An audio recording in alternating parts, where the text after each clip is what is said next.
Bom dia, boa tarde, boa noite. Tudo bem com vocês, pessoal?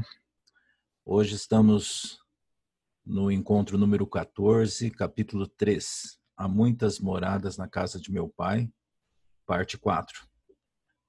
É a penúltima parte desse capítulo. Vamos então, iniciando, item 13, Mundo de expiações e provas. Que vos direi dos mundos de expiações que já não saibais, pois basta observeis em que habitais.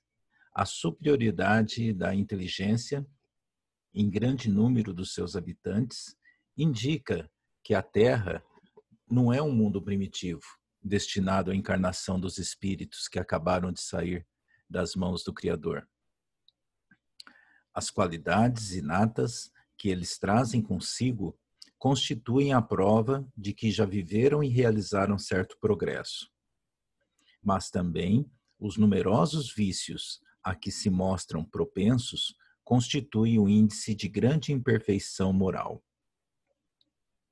Por isso, os colocou Deus no mundo ingrato, para expiarem aí suas faltas, mediante penoso trabalho e misérias da vida, até que hajam merecido ascender a um plano mais ditoso.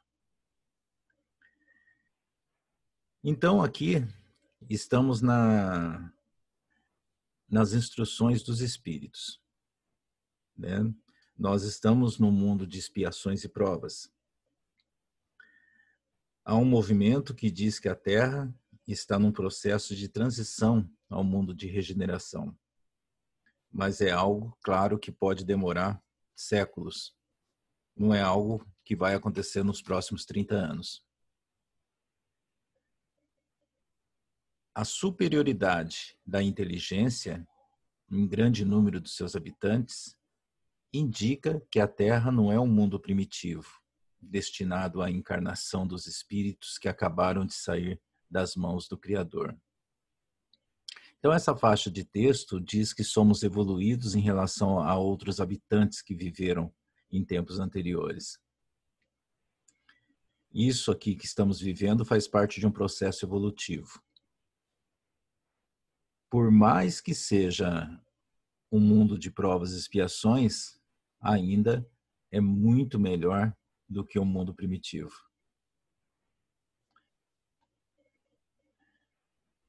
As qualidades inatas que eles trazem consigo constituem a prova de que já viveram e realizaram certo progresso. Mas também os numerosos vícios a que se mostram propensos constituem um índice de grande imperfeição moral. Por isso, os colocou Deus no mundo ingrato, para expiarem aí suas faltas, mediante penoso trabalho e misérias da vida, até que hajam merecido ascender a um planeta mais ditoso. No caso aqui, ascender é subir, atingir um planeta mais evoluído, né? Esse termo aqui, por isso os colocou Deus no mundo ingrato, para expiarem suas faltas. O que se trata esse termo ingrato no texto? Como que eu posso colocar? É-me dado um corpo que me permite viver, que me permite crescer, e o que eu faço em troca? Eu coloco álcool, eu coloco cigarro, eu coloco farinha, eu coloco açúcar, eu coloco sal, eu não ponho para andar, eu encho de fritura, tudo isso é ingratidão. Ingratidão àquilo que me foi dado. Porque isso aqui é uma grande oportunidade de evolução, né? Os vícios, a compulsão, tudo isso faz parte desse processo de ingratidão. É um movimento de ir contra a dádiva da vida. Quando uma pessoa tem uma gratidão pela vida, ela cuida muito mais do corpo.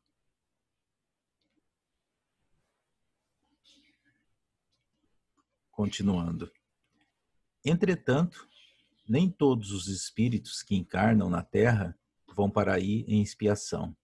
As raças a que chamais selvagens são formadas de espíritos que apenas saíram da infância e que na Terra se acham, por assim dizer, em curso de educação, para se desenvolverem pelo contato com os espíritos mais adiantados. Vêm depois as raças semi-civilizadas, constituídas desses mesmos espíritos em via de progresso.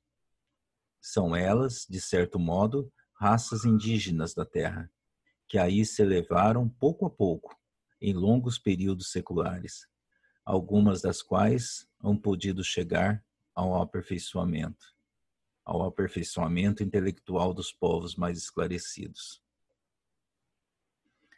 Então, essa questão que é muito colocada, se as pessoas estão aqui para provas e expiações, como que você tem aqui pessoas extremamente inteligentes? Como você tem aqui gênios da física, da química, né? E por outro lado, você tem povos ignorantes. No caso aqui no texto, porque aqui no nosso propósito do curso a gente está estudando e interpretando o texto de Allan Kardec, que foi nos apresentado lá no século XIX. Então aqui ele coloca em contraposição a esses seres mais inteligentes, ele cita raças indígenas da Terra. É claro que hoje, né, os indígenas estão bem mais avançados. Os indígenas hoje usam a internet de uma forma muito mais prática e desenvolvida do que muitos brancos, né?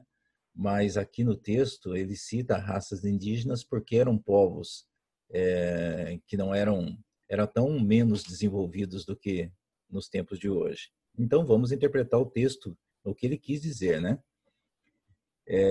Como aqui temos pessoas extremamente inteligentes, temos também os indígenas, né? Mas mesmo considerando os indígenas daquela época, dentre as variantes, dentre as várias tribos que existiam, haviam também os indivíduos extremamente inteligentes dentro desse Saara, né, do mundo indígena, que são pessoas assim extremamente estratégicas, que usam tem ideias rápidas para defender o povo, tem saídas emergenciais na busca pelo seu alimento, enfim, existem dentro desse universo indígena também pessoas inteligentes. O que não se pode ver o indígena como um indivíduo ignorante. Ele apenas não tem a noção, ou não tinha a noção de civilização que nós temos, mas possuía, sim, as noções de civilidade. Às vezes, muito mais do que nós. De respeito ao espaço, de respeito à hierarquia, né?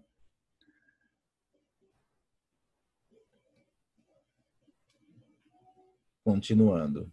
Os espíritos em expiação, se nos podemos exprimir dessa forma, são exóticos na Terra.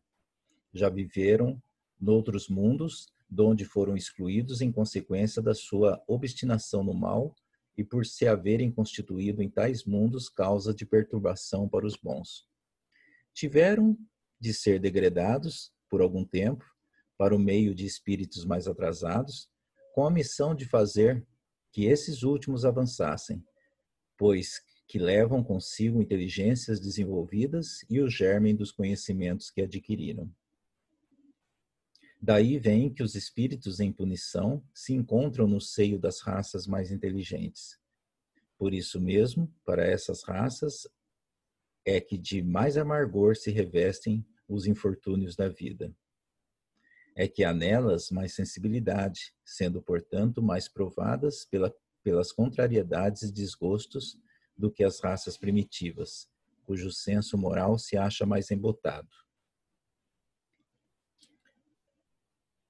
Então, vamos pegar aqui essa primeira parte.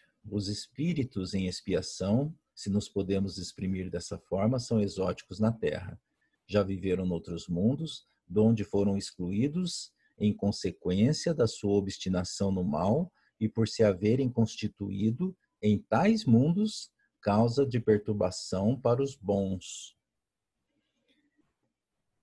Certo?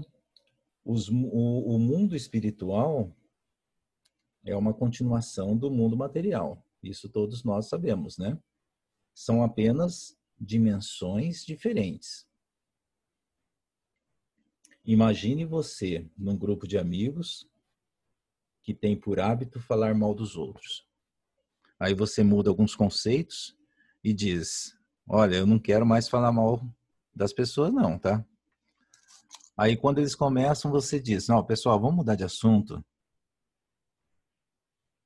que vai acontecer? Esse grupo vai te excluir. Vão começar: não vamos mais falar com ela não, toda vez que a gente vai falar, ela vem já criticando, já vem com lição de moral, né? Isso vai acontecer, é assim, praticamente certo. Agora, vamos colocar uma outra situação. Se num grupo de 5 pessoas, 3 resolveram não fofocar mais, o que vai acontecer? Essas 2 ou serão excluídas, ou o conteúdo das conversas vai ser modificado, porque as 3 que mudaram a postura vão ter mais força para mudar essa situação. Quando o mundo começa a ter uma cultura de boas atitudes, as pessoas que são ruins percebem isso e aí a diminuição do espaço para elas acontece de forma espontânea, porque a sua atitude está sendo diferente da maioria. Continuando aqui. Tiveram que ser degradados por algum tempo para o meio de espíritos mais atrasados, com a missão de fazer com que esses últimos avançassem, pois que levam consigo inteligências desenvolvidas e o germen dos conhecimentos que adquiriram. Então, é como se eu desencarnasse hoje sabendo que existe smartphone, Wi-Fi, e de repente eu fosse jogado lá na época do Egito. É claro que eu não vou ter condição de usar essas ferramentas nessa época. Mas eu poderei ser talvez um profeta, que eu vou antever nas minhas afirmações o que eu já vivenciei. São esses casos de crianças que chegam aqui com facilidade de aprender violão, de aprender piano, ou seja, são habilidades que muitas vezes a gente fica surpreso, fala, poxa, como que ela aprende rápido, né? Daí vem que os espíritos em punição se encontram no seio das raças mais inteligentes. Por isso mesmo, para essas raças é que de mais amargor se revestem os infortúnios da vida. Por quê? Porque os inteligentes, em alguns casos, não tiveram uma evolução no que se refere à moralidade. E aí são colocados em planos em que deve, assim, como que eu digo, vivenciar outras situações para colocar à prova essa sua postura. Inicialmente, é claro que é um choque. Aí ele sofre muito. Mas alguns acabam se regenerando. É a diferença do indivíduo que tem que passar pela experiência da pobreza. Aqueles que aceitam a situação, na verdade, a grande maioria são aqueles que não aceitam a situação e matam e roubam para buscar riqueza a qualquer custo. Mas também existem aqueles que aceitam com resignação. Entendeu? Continuando, é que há nelas mais sensibilidade, sendo, portanto, mais provadas pelas contrariedades e desgosto do que as raças primitivas, cujo senso moral se acha mais embotado. Porque uma pessoa que dormia numa rede, se ganha um colchão, fica feliz. Já a pessoa que dormia num colchão king size, com travesseiro pena de ganso, né? Recebe um colchonete, ele fica meio que incomodado, né? Ou seja, quanto mais ignorante eu sou, menos eu reclamo, porque eu não tenho um referencial. A pessoa que visualiza o colchão apenas para descansar o corpo, esse sim está no processo de evolução.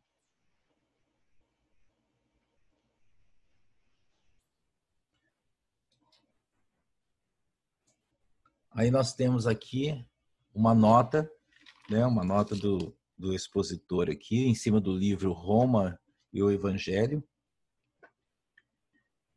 capítulo 28º, o autor João Evangelista.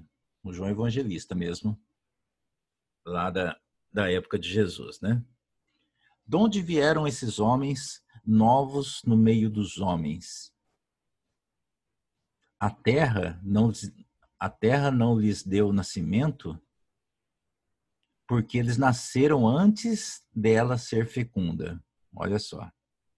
No meio dos homens antigos da terra, descubro homens novos, meninos, mulheres e varões robustos. De onde vieram esses homens que nasceram antes da fecundidade da terra?